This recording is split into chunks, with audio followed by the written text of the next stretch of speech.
Recording by Hpark.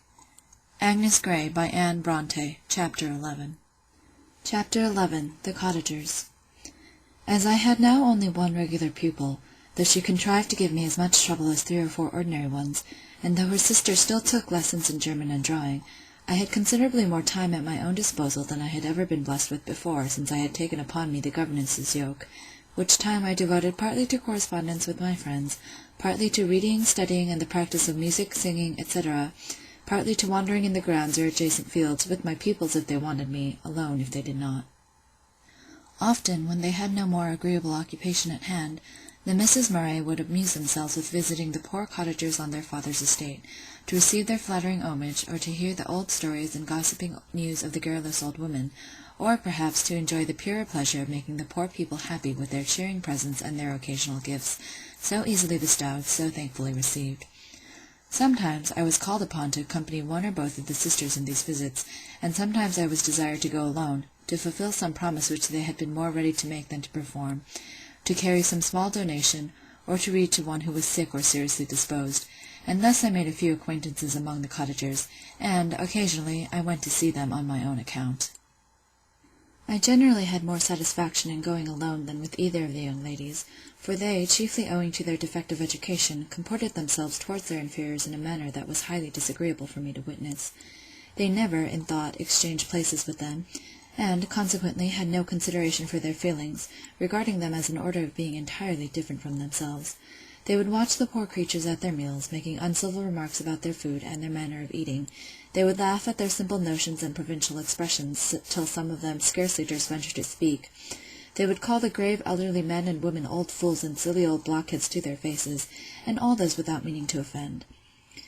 I could see that the people were often hurt and annoyed by such conduct, though their fear of the grand ladies prevented them from testifying any resentment, but they never perceived it.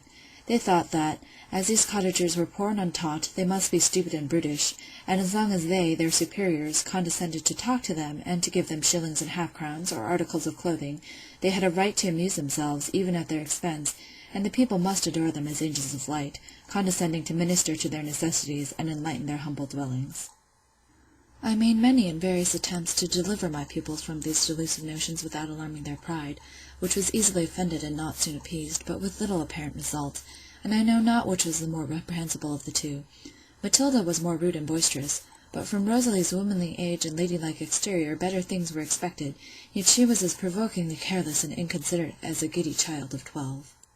One bright day in the last week of February, I was walking in the park, enjoying the threefold luxury of solitude, a book, and pleasant weather, for Miss Matilda had set out on her daily ride, and Miss Murray was gone in the carriage with her mamma to pay some morning calls.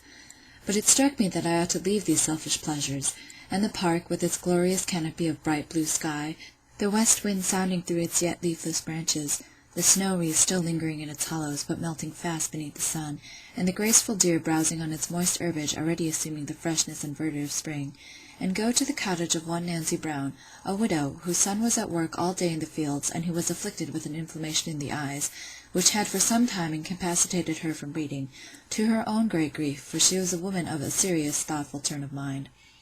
I accordingly went, and found her alone, as usual, in her little, close, dark cottage, redolent of smoke and confined air, but as tidy and clean as she could make it. She was seated beside her little fire, consisting of a few red cinders and a bit of stick, busily knitting, with a small sackcloth cushion at her feet, placed for the accommodation of her gentle friend the cat, who was seated thereon, with her long tail half encircling her velvet paws, and her half-closed eyes dreamily gazing on the low, crooked fender. "Well, Nancy, how are you to-day?"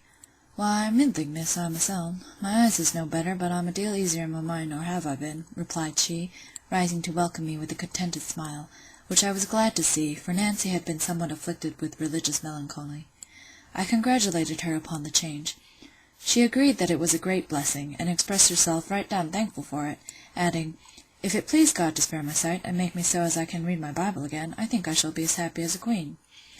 "I hope he will, Nancy," replied I, "and, meantime, I'll come and read to you now and then, when I have a little time to spare." With expressions of grateful pleasure, the poor woman moved to get me a chair, but, as I saved her the trouble, she busied herself with stirring the fire and adding a few more sticks to the decaying embers, and then, taking her well-used Bible from the shelf, dusted it carefully, and gave it to me. On my asking if there was any particular part she should like me to read, she answered, "Well, Miss Grey, if it's all the same to you, I should like to hear that chapter in the first epistle of St. John that says, 'God is love, and he that dwelleth in love dwelleth in God, and God in him.'" With a little searching, I found these words in the 4th chapter. When I came to the 7th verse, she interrupted me, and, with needless apologies for such a liberty, desired me to read it very slowly, that she might take it all in, and dwell on every word, hoping I would excuse her, as she was but a simple body. "The wisest person," I replied, "might think over each of these verses for an hour, and be all the better for it, and I would rather read them slowly than not." Accordingly, I finished the chapter as slowly as need be, and at the same time as impressively as I could. My auditor listened most attentively all the while, and sincerely thanked me when I had done. I sat still about half a minute to give her time to reflect upon it, when, somewhat to my surprise, she broke the pause by asking me how I liked Mr. Weston. "I don't know," I replied, a little startled by the suddenness of the question. "I think he preaches very well." "Aye, he does so, and talks well too." "Does he?" "He does. Maybe you haven't seen him, not to talk to him much yet?" "No, I never see anyone to talk to, except the young ladies of the hall."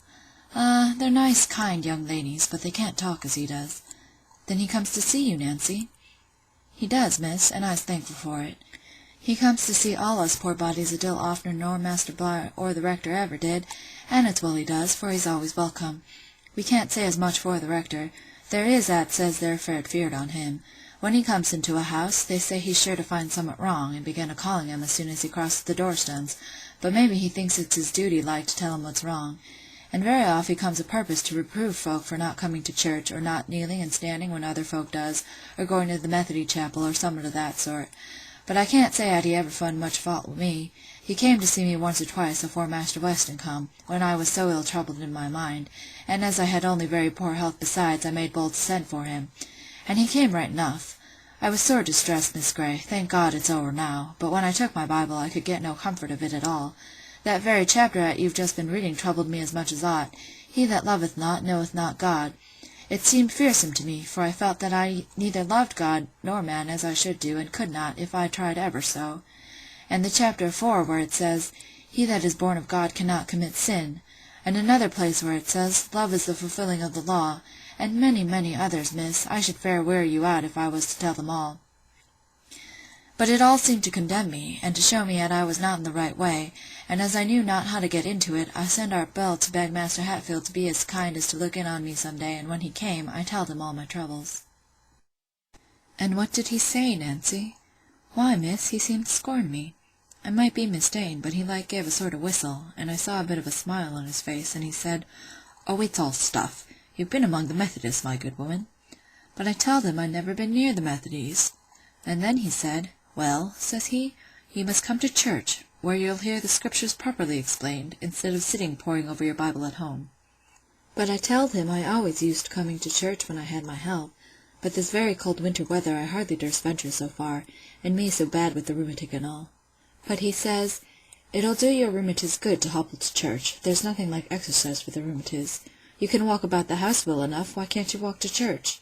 The fact is,' says he, 'you're getting too fond of your ease. It's always easy to find excuses for shirking one's duty.' But then you know, Miss Grey, it wasn't so. However, I told him I'd try.